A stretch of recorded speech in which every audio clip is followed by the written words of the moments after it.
I was 19 when I took a job as an overnight janitor at the community college in my town. I needed the money, and the posting seemed easy enough. Clean classrooms, empty trash, mop the halls.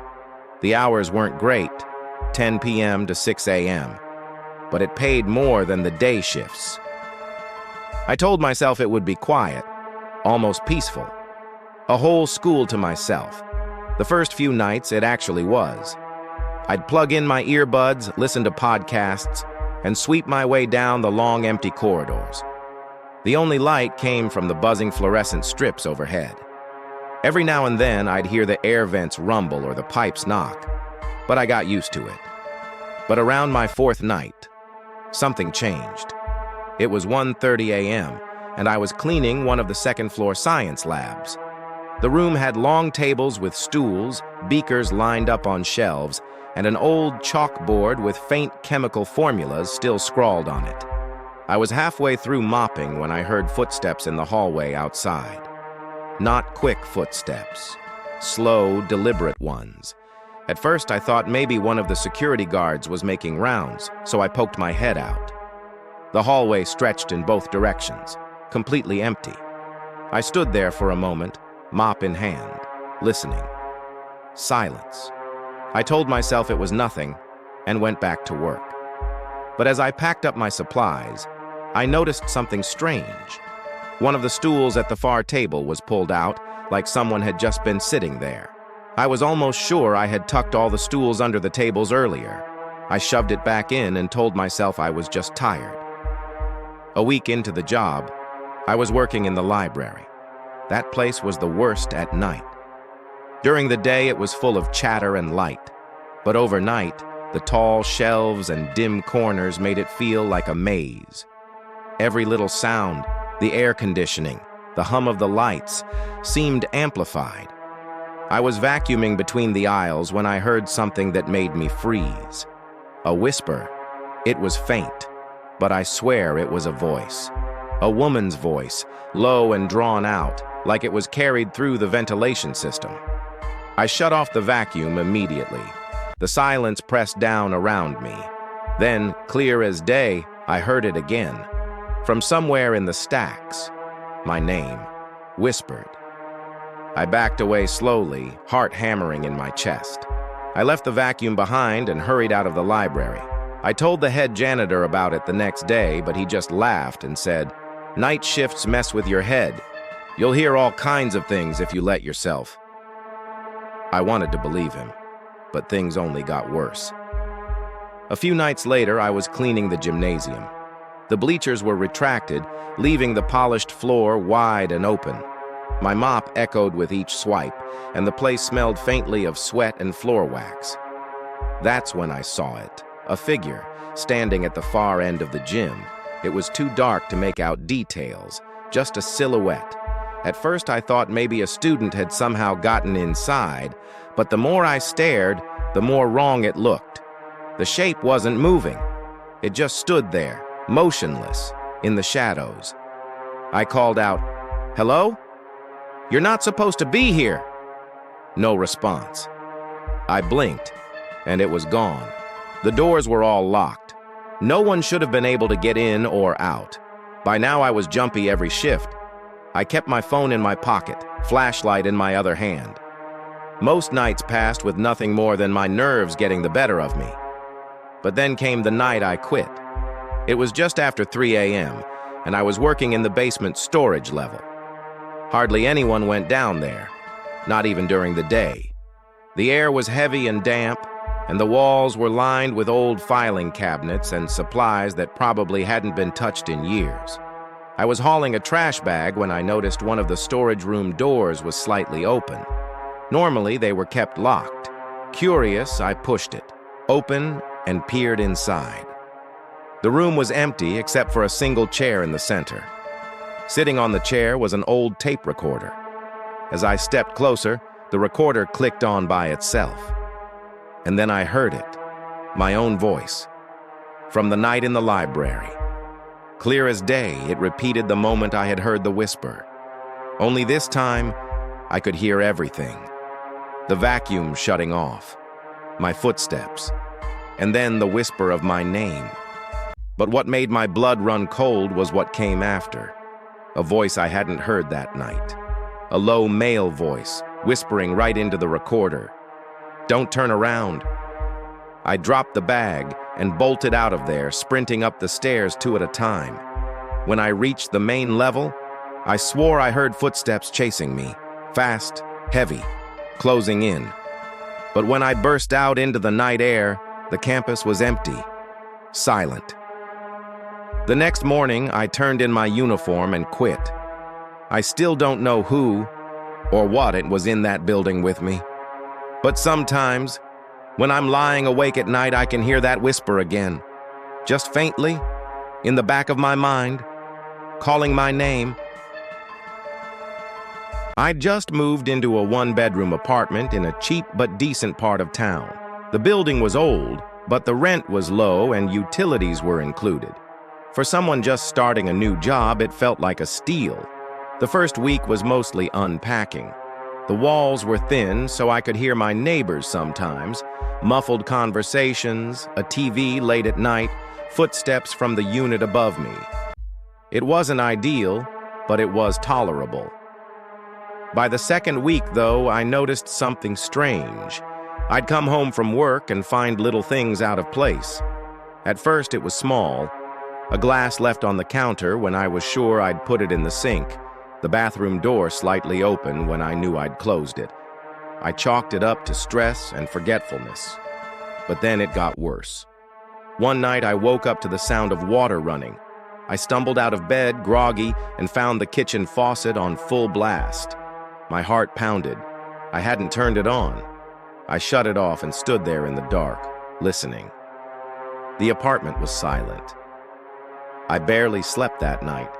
Over the next few days, the disturbances became harder to ignore. My phone charger went missing only to turn up in the bathroom. A chair was pulled back from the dining table. I'd come home to find my closet door open, even though I always kept it shut. The worst was the scratching. Late at night, I'd hear it coming from inside the walls. Slow, deliberate scratches like fingernails dragging across wood. Sometimes it was in the living room, other times right behind my bed. I told the landlord, thinking maybe it was rats, but he just waved me off. "Old buildings make noises," he said. But I knew what I heard. One evening, I was watching TV when I heard a knock at my door. I wasn't expecting anyone. I looked through the peephole. The hallway was empty. I opened the door a crack, peered out. Nothing. No footsteps, no voices, just the dim yellow glow of the hallway light. I closed the door and locked it, my stomach tight. Not 5 minutes later, I heard it again. 3 knocks, slow, heavy. This time I didn't look. The night I finally decided to leave came about a month into my lease. I was lying in bed, unable to sleep. The scratching had started again, louder than before. Then it stopped. For a moment, I thought maybe it was finally over. But then I heard the closet door creak open. I froze. My closet was just a few feet from my bed. Slowly, I turned my head. The door was wide open. In the darkness, I could just barely make out a shape standing inside. Tall, still, watching me. I didn't wait to see more. I bolted out of bed, grabbed my keys and phone, and ran out of the apartment barefoot. I didn't stop until I was in my car, engine running, hands shaking on the wheel. I never went back for my stuff. I broke the lease, lost the deposit, and moved back in with my parents for a while. A few weeks later, I saw an article online. The building had been condemned after a maintenance worker discovered a hidden crawl space running between the units. Inside, they found makeshift bedding, food wrappers, and personal belongings that didn't belong to any of the tenants. Someone had been living in the walls, watching us. I used to drive for a rideshare company on the weekends. It was decent money, and most of the rides were uneventful. Drunk people heading home from bars, students going to parties, the occasional airport trip. But one night, I picked up someone I'll never forget. It was around 2:15 a.m. when the request came in. The pickup location was a quiet, residential street on the outskirts of town. I almost declined, but it was close to my house, so I figured it would be my last ride of the night. When I pulled up, the street was completely dark. No porch lights, no people outside.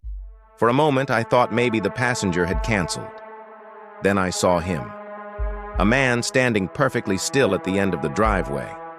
He was tall, wearing a black hoodie pulled low over his face. He didn't wave or approach, just stood there until I rolled down the window and called out, "You call a ride?" Slowly, he walked over and got in the back seat without a word. The hairs on the back of my neck stood up immediately. The app showed his destination as a spot about 20 minutes away. But it wasn't a house or a business. It was just a pin dropped in the middle of nowhere near a patch of woods outside town. I cleared my throat. Headed out to the woods?" The man didn't answer. He just leaned forward slightly, his face hidden by the hood, and said in a low voice, "Just drive."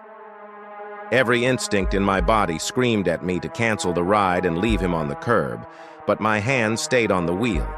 I told myself it was fine, that people were weird sometimes, that I was overreacting. So I drove. The ride was silent at first, except for the sound of the tires on the road. I kept glancing at him in the rearview mirror. I couldn't see his face, but I could feel his eyes on me.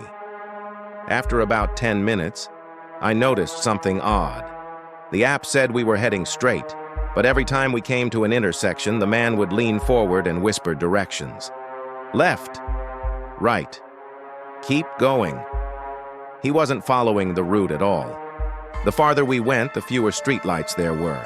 Houses gave way to empty fields and eventually just dark stretches of road lined with trees. That's when he finally spoke again. "You ever pick up someone you wish you hadn't?"